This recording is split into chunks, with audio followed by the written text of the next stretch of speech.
ಮತ್ತು ಇವತ್ತಿನ ಧ್ಯಾನದಲ್ಲಿ ಕರ್ತನೇ ಸ್ವಾಮಿ ಏನನ್ನು ಕಲಿಯಬೇಕೆಂಬುದಾಗಿ ಯೋಚಿಸ್ತೀಯೋ ಅದನ್ನು ಕಲಿಸು. ಯೇಸುವಿನ ನಾಮದಲ್ಲಿ ಪ್ರಾರ್ಥಿಸ್ತೇನೆ, ಜೀವನ ತಂದೆಯೇ, ಆಮೇಲೆ. ದೇವರ ಅತಿ ಪರಿಶುದ್ಧವಾದ ನಾಮಕ್ಕೆ ಸ್ತೋತ್ರವಾಗಲಿ. ಒಂದು ಸಾರಿ ಒಬ್ಬ ಸುವಾರ್ತಿಕರು ಫಿಲಡೆಲ್ಫಿಯಾ ಅನ್ನುವಂತಹ ಒಂದು ಪ್ರಾಂತ್ಯದಲ್ಲಿ ಒಂದು ಸುವಾರ್ತೆ ಕೂಟವನ್ನು ಏರ್ಪಡಿಸಿರ್ತಾರೆ. ಅದರಲ್ಲಿ ಅನೇಕರು ಪಾಲ್ಗೊಂಡು ದೇವರ ಅದ್ಭುತವನ್ನ, ದೇವರ ಮಹಿಮೆಯನ್ನ ಕಂಡುಕೊಂಡಿರ್ತಾರೆ. ಆ ಒಂದು ಕಾರ್ಯದಲ್ಲಿ, ಆ ಒಂದು ಸಮಯದಲ್ಲಿ ಒಬ್ಬ ಮಹಿಳೆಯು ಕೂಡ ಆ ಒಂದು ಸುವಾರ್ತೆ ಪ್ರೋಗ್ರಾಮ್ಗೆ ಅಟೆಂಡ್ ಆಗಿ ದೇವರನ್ನು ಸಂಪೂರ್ಣವಾಗಿ ಅಂಗೀಕರಿಸಿಕೊಂಡು ಕ್ರಿಸ್ತನನ್ನ ಅನುಸರಿಸ್ತಾ ಇರ್ತಾಳೆ. ಇದು ಆಕೆಯ ಗಂಡನಿಗೆ ಇಷ್ಟವಾಗ್ತಾ ಇರಲ್ಲ. ಸೊ ಆ ಫಿಲಡೆಲ್ಫಿಯಾ ಪ್ರಾಂತ್ಯದಲ್ಲಿ ಈ ಒಂದು ಸುವಾರ್ತೆ ಸೇವೆ ಸುಮಾರು ದಿನಗಳವರೆಗೂ ನಡೀತಾ ಇರ್ತದೆ. ಆ ಒಂದು ಮಹಿಳೆ ಹೋಗ್ತಾ ಇರ್ತಾರೆ, ಬರ್ತಾ ಇರ್ತಾರೆ. ಅವರ ಯಜಮಾನ್ರಿಗೆ, ಗಂಡನಿಗೆ ಏನಾಗುತ್ತೆ, ಇದು ಸಹಿಸ್ಕೊಳ್ಳೋಕ್ಕಾಗದಷ್ಟು ಒಂಥರ ಕೋಪ ಇದ್ದಾಗ ಈಕೆಯನ್ನು ಸಾಯಿಸ್ಬಿಡ್ಬೇಕು ಅಂತೇಳಿ ಪ್ಲಾನ್ ಮಾಡ್ತಾ ಇರ್ತಾರೆ. ಈ ಮಹಿಳೆ ಸುವಾರ್ತೆ ಕೂಟಕ್ಕೆ ಹೋಗಿ ಮರಳಿ ಬರ್ತಾ ಇರ್ಬೇಕಾದ್ರೆ ಇವತ್ತು ಈಕೆಯ ಜೀವನ ಅಂತ್ಯಗೊಳಿಸ್ಬಿಡ್ಬೇಕು ಅಂತೇಳಿ ಕತ್ತಿ ಹಿಡ್ಕೊಂಡು ಮನೆಯಲ್ಲಿ ರೆಡಿ ಆಗಿರ್ತಾನೆ ಆ ವ್ಯಕ್ತಿ. ಆ ಮಹಿಳೆ ಮನೆಗೆ ಬರ್ತಿದ್ದಂಗೆ ಈಗ ಕೊಲ್ಬೇಕು ಅಂತೇಳಿ ಆ ಮಹಿಳೆ ಮೇಲೆ ಪ್ರಯತ್ನ ನಡೆಸಿದಾಗ ಆಕೆ ತುಂಬಾ ಭಯಪಟ್ಟು ಜೀವ ಉಳಿಸ್ಕೊಳ್ಳೋದಕ್ಕೋಸ್ಕರ ಓಡಾಡಿ ಒಂದು ಕಡೆ ಒಂದು ಮೂಲೆಗೆ ಅಥವಾ ಯಾವುದೋ ಒಂದು ಜಾಗದಲ್ಲಿ ನಿಂತ್ಕೊಂಡಾಗ ಇನ್ನೇನು ಕೊಂದು ಬಿಡ್ತಾನೆ ಈ ವ್ಯಕ್ತಿ ಅಂತೇಳಿ ಅಲ್ಲೇ ಸ್ವಲ್ಪ ಕಣ್ಣು ಮುಚ್ಚಿ ದೇವರಿಗೆ ಜೋರಾಗಿ ಕೂಗ್ಕೊಂಡು, ಏಸಪ್ಪ ನನಗೇನು ಮಾಡ್ಬೇಕು ಗೊತ್ತಾಗ್ತಾ ಇಲ್ಲ, ನನ್ನನ್ನು ಕಾಪಾಡು, ನಮ್ಮ ಯಜಮಾನರನ್ನ ಕಾಪಾಡು ಅಂತೇಳಿ ಒಂದು ಪವರ್ಫುಲ್ ಆದಂತಹ ಪ್ರೇಯರ್ನ ಅದೇ ಜಾಗದಲ್ಲಿ ನಿಂತ ಸ್ಥಳದಲ್ಲೇ ಮಾಡ್ತಾರೆ. ಇನ್ನೇನು ಕೊಲ್ಲಬೇಕು ಈ ಮಹಿಳೆನ ಅಂತೇಳಿ, ನಾನು ಹೆಂಡ್ತಿನ ಅಂತೇಳಿ ಆ ವ್ಯಕ್ತಿ ಏನ್ ಕೈ ಎತ್ತಿರ್ತಾನೆ, ಅಲ್ಲೇ ಸ್ಟ್ಯಾಚ್ಯೂ ಆಗಿ ನಿಂತ್ಕೊಂಡ್ಬಿಡ್ತಾನೆ. ಎತ್ತಿದ ಕೈ ಇಳಿಸಕ್ಕಾಗಲ್ಲ, ಹಂಗೆ ನಿಂತ್ಕೊಂಡ್ಬಿಡ್ತಾನೆ. ಸುಮಾರು ಹೊತ್ತುಗಳ ಕಾಲ ಹಂಗೆ ನಿಂತ್ಕೊಂಡಾಗ ಅದ್ಯ ಒಂಥರ ಅದ್ಭುತವಾದಂತಹ ರೀತಿಯಲ್ಲಿ ಆಕೆಗೆ ದೇವರು ಕಾಪಾಡ್ತಾನೆ ಆ ಮಹಿಳೆಯನ್ನು. ನಂತರ ಮತ್ತೆ ಆ ಮಹಿಳೆ ಪ್ರಾರ್ಥನೆ ಮಾಡ್ತಾಳೆ, ಅಯ್ಯೋ ದೇವ್ರೆ ಏನಾಯ್ತು, ಯಾಕೆ ಹಿಂಗಾಯ್ತು, ದಯವಿಟ್ಟು ಕ್ಷಮಿಸು, ಹಾಗೆ ಹೀಗೆ ಅಂತ ಸುಮಾರು ಹೊತ್ತು ಪ್ರಾರ್ಥನೆ ಮಾಡಿದಾಗ ಆತ ಮತ್ತೆ ಆ ಒಂದು ಯಥಾಸ್ಥಿತಿಗೆ ಬರ್ತಾನೆ. ದೇವರ ಮಹಿಮೆಯನ್ನ ಆತ ಆ ಸಮಯದಲ್ಲಿ ಕಂಡುಕೊಳ್ತಾನೆ. ಆತನು ಕೂಡ ಅಲ್ಲೇ ಮೊಣಕಾಲು ಹಾಕಿ ಪ್ರಾರ್ಥನೆ ಮಾಡ್ಕೊಂಡು ತನ್ನ ತಪ್ಪನ್ನು ಒಪ್ಕೊಳ್ತಾನೆ. ಸೊ ಇದು ಆ ಸುವಾರ್ತೆ ಕೂಟ ಏರ್ಪಡಿಸಿದಂಥ ವ್ಯಕ್ತಿ ಇವತ್ತು ನಾವು ನೋಡ್ತಾ ಇರುವಂತಹ ಚಾರ್ಲ್ಸ್ ಗ್ರ್ಯಾಂಡಿಸನ್ ಫಿನ್ನಿ ಅನ್ನುವಂಥದ್ದು, ಚಾರ್ಲ್ಸ್ ಜಿ ಫಿನ್ನಿ. ಸೊ ಇವರು ವಿಷಯವಾಗಿ ಇವತ್ತು ನಾವು ಕಲಿಯೋಣ. ಚಾರ್ಲ್ಸ್ ಜಿ ಫಿನ್ನಿ ಅವರು ಆಗಸ್ಟ್ 29, 1792 ಜನಿಸಿದಂಥವ್ರು. ಇವರ ಕುರಿತಾಗಿ ಸತ್ಯವೇದದಲ್ಲಿ, ಅಂದರೆ ಇವರ ಸೇವೆಯ ಕುರಿತಾಗಿ, ಇವರ ಜೀವಿತದ ಕುರಿತಾಗಿ ಹೋಲಿಕೆಯಾಗುವಂತಹ ಸತ್ಯವೇದ 2 ವಚನವನ್ನ ನಾವಿವತ್ತು ನೋಡ್ತಾ ಇದ್ದೀವಿ. ಒಂದೇದು ಯಾಕೋಬನ ಪತ್ರಿಕೆ 5ನೇ ಅಧ್ಯಾಯ 17ನೇ ವಚನ. ಸೊ ಇವರ ಜೀವಿತವನ್ನೆಲ್ಲ ಕಲ್ತುಕೊಂಡ ನಂತರ ಈ ವಚನಗಳನ್ನ ನಾವು ಓದೋಣ. ಸೊ ಈ ವಚನ ಓದೋಕ್ಕಿಂತ ಮುಂಚಿತವಾಗಿ ಚಾರ್ಲ್ಸ್ ಗ್ರ್ಯಾಂಡಿಸ್ ಫಿನ್ನಿ ಅವರ ಬಗ್ಗೆ ನಾವು ತಿಳ್ಕೊಳ್ಳೋಣ. ಸೊ ಇವರ ಜನನ ಆಗಸ್ಟ್ 29, 1772 ವ್ಯಾರನ್ ಕನಿಕಟ್ ಅಲ್ಲಿ ನಡೆಯುತ್ತೆ. ಸೊ ಇವರು 1792 ಹುಟ್ಟುತ್ತಾರೆ. ಇದೇ ಕನೆಕ್ಟಿಕಟ್ ಅನ್ನುವಂತಹ ಪ್ರಾಂತ್ಯದಲ್ಲಿ ಈಗ ಹಿಂದೆ ಫೆಬ್ರವರಿ ತಿಂಗಳಲ್ಲಿ ನಾವು ನೋಡಿದಂತಹ ಎಡ್ವರ್ಡ್ ಜೊನಾಥನ್ ಅವರು ಇದ್ದಂತಹ ಪ್ರಾಂತ್ಯ ಕೂಡ ಇದೇ ಆಗಿರ್ತದೆ. ಎಡ್ವರ್ಡ್ ಜೊನಾಥನ್ ಅವರು ಸುಮಾರು 1702 ಆಸುಪಾಸರಲ್ಲಿ ಇದ್ದಂಥವ್ರು. ಈಗ ನಾವು 1792 ಚಾರ್ಲ್ಸ್ ಜಿ ಫಿನ್ನಿ ಅವ್ರ ಜೀವನವನ್ನ ನಾವು ನೋಡ್ತಾ ಇದ್ದೇವೆ. ಸೊ ಇವರು ಹುಟ್ಟಿದ್ದು ವ್ಯಾರನ್ ಕನಿಕಟ್ಟೆ ಅನ್ನೋದ್ರಲ್ಲಿ, ಬೆಳೆದಿದ್ದು ನ್ಯೂಯಾರ್ಕ್ ಅಲ್ಲಿ. ಅಂದ್ರೆ ಇವರು ಒಂದು 2 ವರ್ಷ ಆಗ್ತಾ ಇದ್ದಂಗೆ ಇವರ ಕುಟುಂಬ ನ್ಯೂಯಾರ್ಕ್ ಸಿಟಿಗೆ ಅವರು ವಲಸೆ ಬರ್ತಾರೆ ಜೀವನ ಕಟ್ಕೊಳ್ಳೋದಕ್ಕೋಸ್ಕರ. ಇವರು ಮತ್ತು ಇವರ ಕುಟುಂಬದವರೆಲ್ಲರೂ ನ್ಯೂಯಾರ್ಕಿಗೆ ಬರ್ತಾರೆ. ಅಲ್ಲಿ ಚಿಕ್ಕ ವಯಸ್ಸಲ್ಲಿ ಬಹುಶಃ ಯೇಸು ಸ್ವಾಮಿಯ ವಿಷಯ, ಯೇಸು ಸ್ವಾಮಿಯ ಯಾವುದೇ ರೀತಿ ದೇವರು ಅನ್ನುವಂತಹ ಒಂದು ಮಾಹಿತಿ ಇಲ್ಲದೆ ತನ್ನ ಬಾಲ್ಯವನ್ನ ಚಾರ್ಲ್ಸ್ ಅವರು ಕಳೀತಾರೆ. ಬೆಳೀತಾ ಬೆಳೀತಾ ಇವರು ವಕೀಲರಾಗ್ತಾರೆ. ಆಡಮ್ಸ್ ಕಾಲೇಜಲ್ಲಿ ಲಾಯರ್ ಆಗಿ ಇರ್ತಾರೆ. ಕಾನೂನನ್ನು ಓದಿ, ಲಾನ ಓದಿ ಲಾಯರ್ ಆಗ್ತಾರೆ. ಇವರ ಒಂದು ಪ್ರಾಕ್ಟೀಸ್ ಟೈಮಲ್ಲಿ ಅಥವಾ ಇವರ ಒಂದು ಎಜುಕೇಶನ್ ಟೈಮ್, ಸ್ಟಡಿ ಟೈಮಲ್ಲಿ ಇವರ ಸೀನಿಯರ್ಸ್ಗಳು ಮಾತಾಡ್ಕೊಳ್ತಾ ಇರ್ತಾರೆ. ಅಮೆರಿಕಾದಲ್ಲಿ ಇರುವಂತಹ ಒಂದು ಕಾನೂನು ಪದ್ಧತಿ ಇದೆಲ್ಲ ಹೆಂಗೆ ಬಂತು, ಇದನ್ನೆಲ್ಲ ಎಲ್ಲಿಂದ ತಗೊಂಡ್ರು ಅಂತೇಳಿ ಮಾತಾಡ್ತಾ ಇರ್ತಾರೆ. ಆ ಮಾತಿನಲ್ಲಿ ಅವ್ರು ಹೇಳ್ತಾ ಇರ್ತಾರೆ ಏನಂತಂದ್ರೆ, ನಮ್ಮ ಈ ಒಂದು ಕಾನ್ಸ್ಟಿಟ್ಯೂಷನ್ ಏನಿದೆ, ಸಂವಿಧಾನ ಏನಿದೆ, ಕಾನೂನು ಏನಿದೆ, ನಮ್ಮ ಒಂದು ದೇಶ ಏನ್ ಸರ್ಕಾರ ನಡೆಸ್ತಾ ಇದೆ, ಇದೆಲ್ಲವುದು ಸತ್ಯವೇದದಿಂದ ತೆಗೆದುಕೊಳ್ಳುವಂಥದ್ದು, ಇನ್ಸ್ಪೈರ್ ಆಗಿದ್ದು, ಮೋಶೆ ಧರ್ಮಶಾಸ್ತ್ರದಿಂದ ಇನ್ಸ್ಪೈರ್ ಆದದ್ದು ನಮ್ಮ ಕಾನೂನು ಅಂತೇಳಿ ಈ ಚಾರ್ಲ್ಸ್ ಅವರ ಸೀನಿಯರ್ ಅವರು ಮಾತಾಡ್ಕೊಳ್ತಾ ಇರ್ತಾರೆ. ಈ ಮಾತುಗಳನ್ನ ಕೇಳ್ತಾ ಕೇಳ್ತಾ, ಹೌದಾ ಆ ಥರ ಇದೆಯಾ, ಹಂಗ ನಾನು ಓದೋಣ ಬೈಬಲ್ನ ಹೇಗಿದೆ ಅಂತೇಳಿ ಬೈಬಲ್ನ ಕೊಂಡುಕೊಂಡು ಚಾರ್ಲ್ಸ್ ಅವರು ಓದೋಕೆ ಪ್ರಾರಂಭ ಮಾಡ್ತಾರೆ. ಮೊದಲಲ್ಲಿ ಓದ್ತಾ ಇದ್ದಾಗ ಏನು ಅರ್ಥ ಆಗಲ್ಲ. ಆದ್ರೆ ಹೋಗ್ತಾ ಹೋಗ್ತಾ ಹೋಗ್ತಾ ಅನೇಕ ವಿಷಯಗಳನ್ನ ಚಾರ್ಲ್ಸ್ ಅವರು ತಿಳ್ಕೊಳ್ತಾರೆ. ದೇವರ ವಿಷಯವಾಗಿ, ದೇವರ ಮಹಿಮೆಯ ಕಾರ್ಯಗಳ ವಿಷಯವಾಗಿ ತಿಳ್ಕೊಂಡು ಅವರ 29ನೇ ವಯಸ್ಸಿಗೆ ತಮ್ಮ ಜೀವನದ ಒಂದು ಮಹಾ ದೊಡ್ಡ ತಿರುವನ್ನ ಅವರು ಪಡ್ಕೊಳ್ತಾರೆ. ಎಲ್ಲಾ ಸತ್ಯವೇದನ ಓದ್ಕೊಳ್ತಾ ಇದ್ದ ಹಾಗೆ ಒಂದು ಯವನ ಪ್ರಾಯದಲ್ಲಿ ನಾನು ಏನ್ ಜೀವನ ಮಾಡ್ತಾ ಇದ್ದೀನಿ, ನಾನು ಯಾಕೆ ಹಿಂಗಿದ್ನಿ ಅಂತ ಗೊಂದಲಗಳಕ್ಕೊಳಗಾಗಿ, ಸರಿ ನಾನು ಪ್ರಾರ್ಥನೆ ಮಾಡಬೇಕು, ನಾನು ದೇವರಿಗೆ ಒಪ್ಪಿಸ್ಕೊಡ್ಬೇಕು ಅಂತೇಳಿ ಯೋಚನೆ ಮಾಡ್ತಾ ಇರ್ಬೇಕಾದ್ರೆ ಅವ್ರಿಗೆ ಪ್ರಾರ್ಥನೆ ಬರಲ್ಲ. ಪ್ರಾರ್ಥನೆ ಮಾಡಕ್ ಆಗ್ತಾ ಇಲ್ಲ, ಬರುತ್ತೆ ಬಟ್ ಮಾಡಕ್ ಅನ್ನಿಸ್ತಾ ಇಲ್ಲ. ಸರಿ ಏನ್ ನೋಡೋಣ ಅಂತೇಳಿ ಇಲ್ಲಿ ಬೇಡ, ಸಿಟಿಲಿ ಇರೋದು ಬೇಡ, ಸ್ವಲ್ಪ ದೂರದಲ್ಲಿ ಹೋಗೋಣ, ಕಾಡಲ್ಲಿ ಹೋಗೋಣ ಅಂತೇಳಿ ಅವ್ರ ಹತ್ರದಲ್ಲಿರೋಂಥ ಕಾಡಿಗೆ ಹೋಗ್ತಾರೆ. ಕಾಡಿಗೆ ಹೋಗಿ ಕೂಡ ನಾವು ಪ್ರಾರ್ಥನೆ ಮಾಡೋಣ ಅಂತ ಮನಸ್ಸಲ್ಲಿ ಏನೋ ಒಂಥರ ಕಸಿವಿಸಿ, ಏನೋ ಒಂಥರ ತೊಂದರೆ, ಪ್ರಾರ್ಥನೆ ಮಾಡಕ್ ಆಗ್ತಾ ಇಲ್ಲ. ಸುಮಾರು ವಿಷಯಗಳಿಗೆ ಅವ್ರ ಗೊಂದಲ ಹೋರಾಟ ನೋಡಿ ತಮಗೆ ತಾವು ಅರ್ಥ ಮಾಡ್ಕೊಳ್ಳುವಂಥ ವಿಷಯ ಏನಂತಂದ್ರೆ, ಪ್ರಾರ್ಥನೆಗೆ ಅಡ್ಡಿಪಡಿಸ್ತಾ ಇರುವಂಥದ್ದು ಬೇರೆ ಯಾರು ಅಲ್ಲ, ಅವರ ಅಹಮ್ಮೆ. ನಾನು ಅಥವಾ ನಾನು ಹಿಂಗಿರ್ಬೇಕು, ನಾನು ಹಂಗಿರ್ಬೇಕು ಅನ್ನುವಂಥ ಅವರ ಒಂದು ಅಹಂ ಆ ಪ್ರಾರ್ಥನೆ ಮಾಡೋದಕ್ಕೆ ಅಡ್ಡಿಪಡಿಸ್ತದೆ, ಕಸಿವಿಸಿ ಉಂಟು ಮಾಡ್ತದೆ. ನಾನು ದೊಡ್ಡವನು, ನನ್ನ ಕಾನೂನು ಗೊತ್ತು, ನಾನು ಸ್ವಲ್ಪ ಅದಕ್ಕೆ ತಿಳ್ಕೊಂಡಿದ್ದೀನಿ, ಇದು ತಿಳ್ಕೊಂಡಿದ್ದೀನಿ ಅಂತೇಳಿ ದೇವರ ವಿಷಯವಾಗಿ ಅವರ ಅಹಂ ಅಡ್ಡಿ ಬರ್ತಾ ಇತ್ತು. ಅದಾಗಿ ಅದನ್ನ ಮೀರಿ ಆ ಒಂದು ಕಾಡಲ್ಲಿ ಮೊಣಕಲ್ ಯಾರು ನೋಡಿದ್ರು ಪರವಾಗಿಲ್ಲ, ಯಾರು ಏನಂತಂದ್ರೂ ಪರವಾಗಿಲ್ಲ ಅಂತೇಳಿ ತುಂಬಾ ಜೋರಾದ ಧ್ವನಿಯಲ್ಲಿ ಪ್ರಾರ್ಥನೆಯನ್ನು ಮಾಡ್ಲಿಕ್ಕೆ ಪ್ರಾರಂಭ ಮಾಡ್ತಾರೆ. ಆವತ್ತೇ ಅಂದ್ರೆ 10ನೇ ತಾರೀಕು ಅಕ್ಟೋಬರ್ 1821ರಲ್ಲಿ ಸಂಪೂರ್ಣವಾಗಿ ಕರ್ತನಿಗೆ ಚಾರ್ಲ್ಸ್ ಅವರು ತಮ್ಮ ಜೀವನವನ್ನು ಒಪ್ಪಿಸಿಕೊಡ್ತಾರೆ. ಆವತ್ತಿನಿಂದ ಅವರು ಸೇವೆಯನ್ನು ಪ್ರಾರಂಭ ಮಾಡ್ತಾರೆ. ಸೊ ಇವರು ಸೇವೆಯನ್ನ ಪ್ರಾರಂಭ ಮಾಡುವ ಹಾಗೆ ಅನೇಕ ಸುವಾರ್ಥ ಕೂಟಗಳನ್ನು ಏರ್ಪಡಿಸ್ತಾರೆ.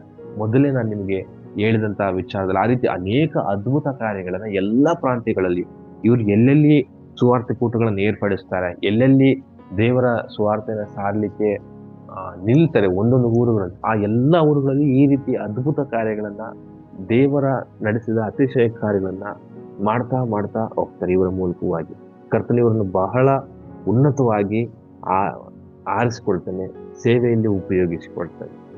ಹೀಗೆ ಜರ್ಮನಿ ಸೆಟಲ್ಮೆಂಟ್ ಅನ್ನುವಂಥ ಒಂದು ಜಾಗದಲ್ಲಿ ಕೂಡ ಸುಮಾರು 3 ತಿಂಗಳವರೆಗೂ ಅಲ್ಲೇ ಉಳ್ಕೊಳ್ತಾರೆ. ಅಲ್ಲಿಯೂ ಅನೇಕ ಸುವಾರ್ಥ ಸೇವೆಗಳನ್ನ ಮಾಡ್ತಾರೆ. ಇವ್ರನ್ನ ಉಜ್ಜೀವನದ ಪಿತಾಮಹ ಅಂತ ಕರೀತಾರೆ, ದ ಫಾದರ್ ಆಫ್ ರಿವೈವಲ್ ಅಂತ ಕೂಡ ಹೇಳ್ತಾರೆ.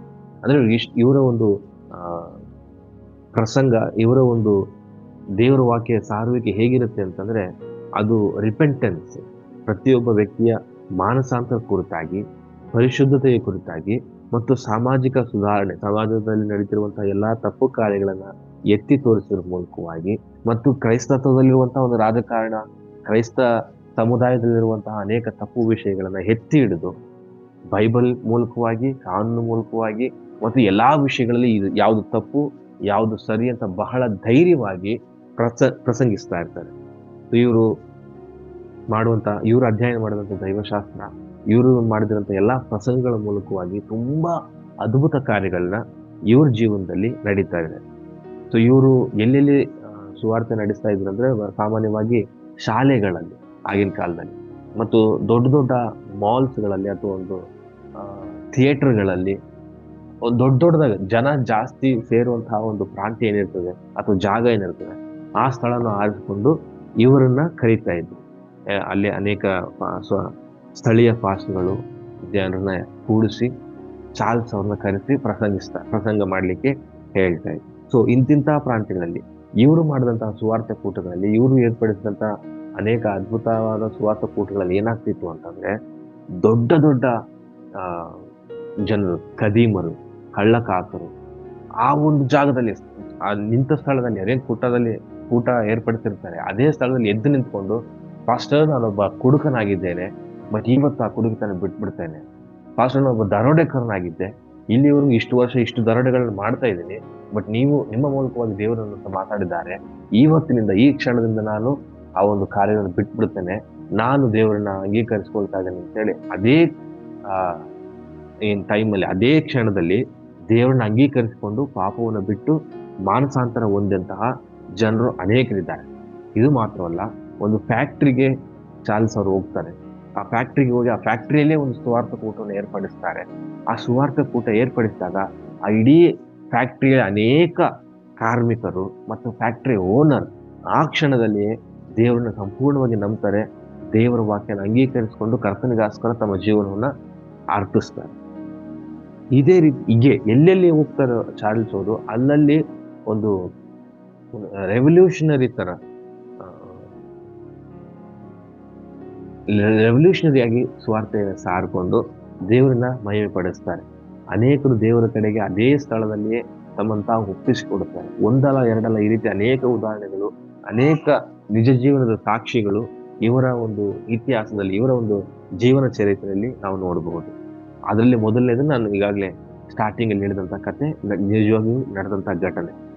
ಸೊ ಇವರು ಪ್ರಾರ್ಥನೆ ಮಾಡುವಾಗ, ಇವರು ಸುವಾರ್ಥ ಕೂಟಗಳನ್ನು ಏರ್ಪಡಿಸುವಾಗ ಅನೇಕರಿಗೆ ಸ್ವಸ್ಥತೆಗಳು ಉಂಟಾಗಿವೆ, ಅನೇಕರು ದೇವರನ್ನ ಅಂಗೀಕರಿಸಿಕೊಂಡಿದ್ದಾರೆ, ನಂಬಿದ್ದಾರೆ.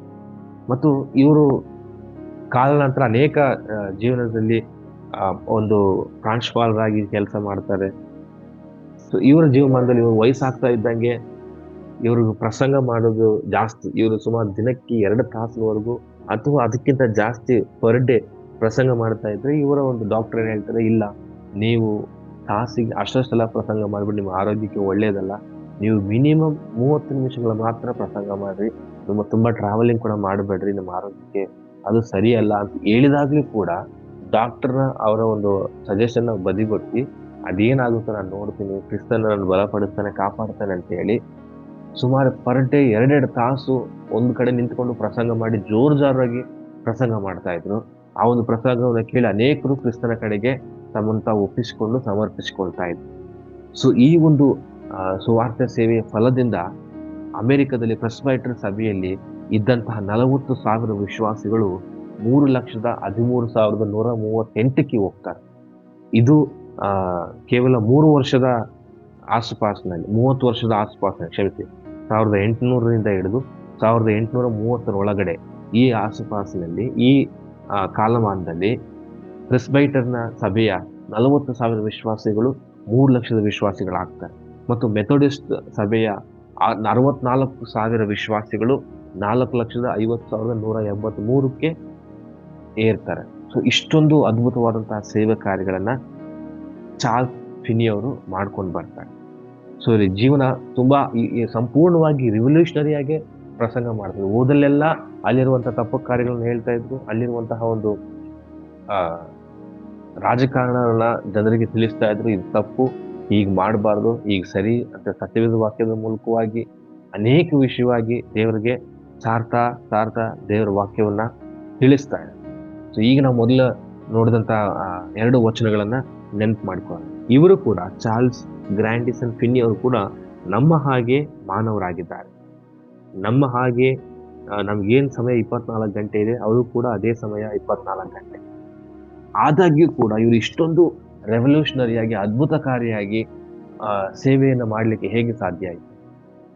ಇವರು ಮಾಡಿದಂಥ ಪ್ರಸಂಗ ಜನಗಳಿಗೆ ಆನ್ ಸ್ಪಾಟ್ ದೇವರನ್ನ ಅಂಗೀಕರಿಸಿಕೊಂಡು ತಮ್ಮೆಲ್ಲಾ ಪಾಪಗಳನ್ನ ಬಿಟ್ಟು ಅಷ್ಟು ಜನಗಳ ಮಧ್ಯದಲ್ಲಿ ಎದ್ದು ನಿಂತುಕೊಂಡು, ನಾನೊಬ್ಬ ಕಳ್ಳ ಕದೀಮನಾಗಿದ್ದೆ, ಇವಾಗ ನಿಮ್ಮ ವಾಕ್ಯ ನಮ್ಗೆ ಕಲ್ಪಿತು, ನಾನು ಸರಿಯಾಗಿದ್ದೀನಿ, ನಾನು ಒಳ್ಳೆಯವನಾಗ್ತೀನಿ, ನನಗೋಸ್ಕರ ಪ್ರಾರ್ಥನೆ ಮಾಡ್ರಿ ಅಂತೇಳಿ ಹೇಳಿಕೊಳ್ಳುವಷ್ಟು ಮಟ್ಟಿಗೆ ಇವರು ಹೇಗೆ ಇದ್ರು?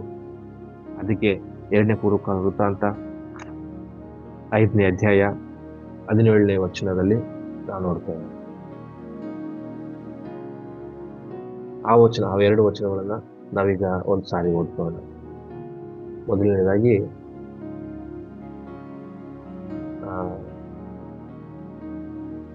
ಯಾಕೋಬನ ಪತ್ರಿಕೆ, ದಯವಿಟ್ಟು ಸತ್ಯವನ್ನು ತಿಳ್ಕೊಳ್ಳೋಣ. ಏನಾದ್ರು ಯಾಕೋಬನ ಪತ್ರಿಕೆ 5ನೇ ಅಧ್ಯಾಯ 17ನೇ ವಚನದಲ್ಲಿ ನಾವು ನೋಡ್ತೇವೆ. ಏನಂತಂದ್ರೆ, ಎಲಿಯನು ನಮ್ಮಂತ ಸ್ವಭಾವವುಳ್ಳವನಾಗಿದ್ದು ಅವನು ಮಳೆ ಬರಬಾರದೆಂದು ಬಹಳವಾಗಿ ಪ್ರಾರ್ಥಿಸಲು 3 ವರ್ಷ 6 ತಿಂಗಳವರೆಗೂ ಮಳೆ ಬೀಳಲಿಲ್ಲ.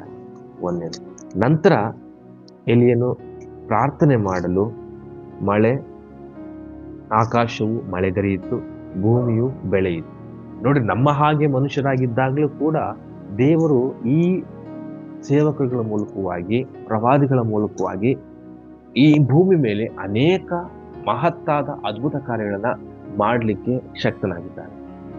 ಸೊ ನಾವು ಕೂಡ ನಮ್ಮ ಜೀವಿತಗಳಲ್ಲಿ ಅದೇ ರೀತಿಯಾಗಿ ದೇವರ ಕೃಪೆಯನ್ನ, ದೇವರ ಮಹಿಮೆಯನ್ನ ಎಲ್ಲರಿಗೂ ತೋರಿಸಬಹುದು. ಯಾವಾಗ ನಾವು ಆತನಂತೆ, ಆತನ ಮಾರ್ಗದಲ್ಲಿ, ಆತನು ತೋರಿಸ್ಕೊಟ್ಟಂತಹ ಸನ್ಮಾರ್ಗದಲ್ಲಿ ಇದ್ದುಕೊಂಡು ನಡೆಕೊಂಡಾಗ, ದೇವರನ್ನ ಮೆಚ್ಚುಗೆ ಪಡಿಸುವಂತ ರೀತಿಯಲ್ಲಿ ನಾವಿದ್ದಾಗ ನಮ್ಮ ವಿಷಯವು, ನಮ್ಮ ಜೀವಿತವು ಅದ್ಭುತಕರವಾಗಿ ಬದಲಾಗ್ತದೆ. 2ನೇ ಪೂರ್ವಕಾಲ ವೃತ್ತಾಂತ 7ನೇ ಅಧ್ಯಾಯ 14ನೇ ವಚನ, ನನ್ನವರೆಂದು ಹೆಸರುಗೊಂಡ ನನ್ನ ಪ್ರಜೆಗಳು ತಮ್ಮನ್ನು ತಗ್ಗಿಸಿಕೊಂಡು ತಮ್ಮ ಕೆಟ್ಟ ನಡತೆಯನ್ನು ಬಿಟ್ಟು ತಿರುಗಿಕೊಂಡು ನನ್ನನ್ನು ಪ್ರಾರ್ಥಿಸಿ ನನ್ನ ದರ್ಶನವನ್ನು ಬಯಸುವುದಾದರೆ ನಾನು ಪರಲೋಕದಿಂದ ಲಾಲಿಸಿ ಅವರ ಪಾಪಗಳನ್ನು ಕ್ಷಮಿಸಿ ಅವರ ದೇಶದಲ್ಲಿ ಆರೋಗ್ಯವನ್ನು ದಯಪಾಲಿಸುವೆನು. ಸೊ ನಮಗೆ ದೇವರ ಅದ್ಭುತ ಕಾರ್ಯಗಳನ್ನು ಮಾಡಲಿಕ್ಕೆ ಆಗೋದಿಲ್ಲ, ನಮ್ಮ ಜೀವನದಲ್ಲಿ ಅದ್ಭುತ ಕಾರ್ಯಗಳು ನಾವು ನೋಡ್ಲಿಕ್ಕೆ ಆಗೋದಿಲ್ಲ ಅನ್ನುವಂಥ ವಿಚಾರ ಅಲ್ವೇ ಅಲ್ಲ. ನಮ್ಮ ಜೀವಿತಗಳಲ್ಲಿ ಕೂಡ ದೇವರ ಅದ್ಭುತ ಕಾರ್ಯಗಳನ್ನು ಮಾಡಲಿಕ್ಕೆ ಶಕ್ತನಾಗಿದ್ದಾನೆ. ಚಾರ್ಲ್ಸ್ ಜಿ ಫಿನ್ನಿ ಅವ್ರನ್ನ ಯಾವ ರೀತಿ ಉಪಯೋಗಿಸ್ಕೊಂಡಿದ್ದಾನೆ ದೇವರ ಸೇವೆಯಲ್ಲಿ, ಓದಲೆಲ್ಲ ಅನೇಕ ಅದ್ಭುತ ಕಾರ್ಯಗಳು ಅವರ ಜೀವನದಲ್ಲಿ ನಡೆದಿದೆ.